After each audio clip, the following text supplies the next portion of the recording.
अस्सलाम वालेकुम dear students, hopefully are all doing well. Students, आज के इस वीडियो के अंदर हम 9th class biology second time के एमसीक्यूज़ को डिस्कस करेंगे। सबसे पहला MCQ sir Hans Krebs discovered Kreb cycle. ठीक है, ये आप लोगों को बॉक्स में लिखा हुआ है, इंपॉर्टेंट एमसीक्यू था। माइटोसिस जो है वो can not occur if synthesis of protein stop during the phase of. Students, यहाँ पे कंफ्यूजिंग एमसीक्यू है ये। एस फेज के अंदर आपको पता है कि जो है वो क्रोमोसोम्स की डुप्लीकेशन होती है। इंटरफेज जो है S phase, G1 phase, G2 phase, तीनों इसमें इंटरफेज के अंदर आते हैं।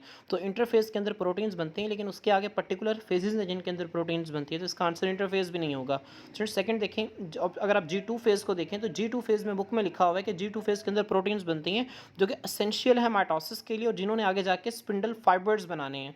अब स्टूडेंट्स, ये इंपॉर्टेंट चीज़ है। अब G2 फेज के अंदर जो प्रोटीन्स बनती है वो माइटोसिस के लिए एसेंशियल है। अब एसेंशियल का मतलब है अगर वो नहीं बनेंगी तो यहाँ पर माइटोसिस नहीं हो सकती। और स्टूडेंट्स, G1 फेज में भी प्रोटीन्स बनती हैं, लेकिन वहाँ पे बुक में इस तरह से लाइन नहीं लिखी हुई। G1 फेज में प्रोटीन्स बनती हैं, वो क्या करती हैं, वो प्रोटीन्स जो हैं वो एस फेज के अंदर क्रोमोसोम्स की डुप्लीकेशन करवाती हैं। लेकिन जो G2 फेज की प्रोटीन्स हैं वो स्पिंडल फाइबर्स की फॉर्मेशन करवाती हैं, इसलिए इसका सही आंसर जो है वो G2 फेज है। Plaques form due to the accumulation of. Students, इसका सही आंसर जो है वो कोलेस्ट्रॉल है। कोलेस्ट्रॉल की वजह से हमारी आर्टरीज के अंदर जो है वो क्या बन जाते हैं, प्लेक्स बन जाते हैं। Students, which book was not written by Abdul Malik Asmai. इसका आंसर है अल-नबातात। अल-नबातात जो है जाबिर बिन हयान की बुक है, बाकी तीनों जो है वो अब्दुल मलिक अस्मई की बुक्स हैं। इसके बाद which of the following contain deoxygenated blood in human. Students, आपको पता है, अब देखें यहाँ पे पल्मोनरी वेन और पल्मोनरी आर्टरी दोनों एक जैसे नाम है, अब बाकियों को गौर करने की ज़रूरत ही नहीं है। अब पल्मोनरी वेन और पल्मोनरी आर्टरी, आपको पता है कि जो पल्मोनरी वेन है ये लंग्स से वापस लेके आती है ब्लड को दिल की तरफ, और जो लंग्स से ब्लड आता है दिल की तरफ इसके अंदर ऑक्सीजनेटेड ब्लड होता है। तो जो पल्मोनरी आर्टरी है दिल से दूर खून को लेके जाती है लंग्स की तरफ, तो इसके अंदर डीऑक्सीजनेटेड ब्लड होता है, तो इसका सही आंसर पल्मोनरी आर्टरी है। इसके बाद स्टूडेंट्स, कितने स्टेप्स इनमें बायोलॉजिकल प्रॉब्लम को सॉल्व किया जाता है, तो 7 स्टेप्स हैं। विलाय कहाँ पर पाए जाते हैं स्टूडेंट्स? विलाय जो है वो स्मॉल इंटेस्टाइन के अंदर पाए जाते हैं, जो कि वहाँ पे फैट्स की एब्जॉर्प्शन का काम करते हैं।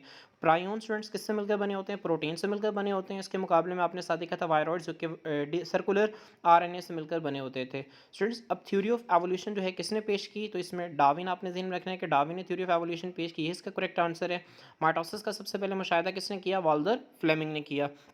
गोल्जी कॉम्प्लेक्स को डिस्कवर किसने किया? कैमिलो गोल्जी ने डिस्कवर किया। और एंजाइम्स जो हैं वो एसिडिक मीडियम के अंदर काम करते हैं, वो कौन सा एंजाइम? अब स्टूडेंट्स, यहाँ पे जो अमाइलेज और ट्रिप्सिन ये बेसिक मीडियम में काम करते हैं। जो गैस्ट्रिन है वो एक हार्मोन है, और एंजाइम कौन है? पेप्सिन, जो कि एसिडिक मीडियम में हमारे स्टमक के अंदर काम करता है। तो स्टूडेंट्स, ये एमसीक्यूज़ हैं, होपफुली आपको इसकी अच्छी समझ आ गई होगी। स्टूडेंट्स, बेस्ट ऑफ लक आगे कमिंग पेपर्स के लिए। अगर आप लोगों को मसला हो पेपर्स के अंदर हो तो आप लोग जो है कमेंट सेक्शन के अंदर हमसे पूछ सकते हैं। इसके अलावा हमने 9th क्लास की एक प्लेलिस्ट भी बनाई हुई है, आप लोग उसको भी विजिट कर सकते हैं। होपफुली आपके लिए वो बहुत मुफीद साबित होगी। आज के लिए इतना ही। अल्लाह हाफिज़।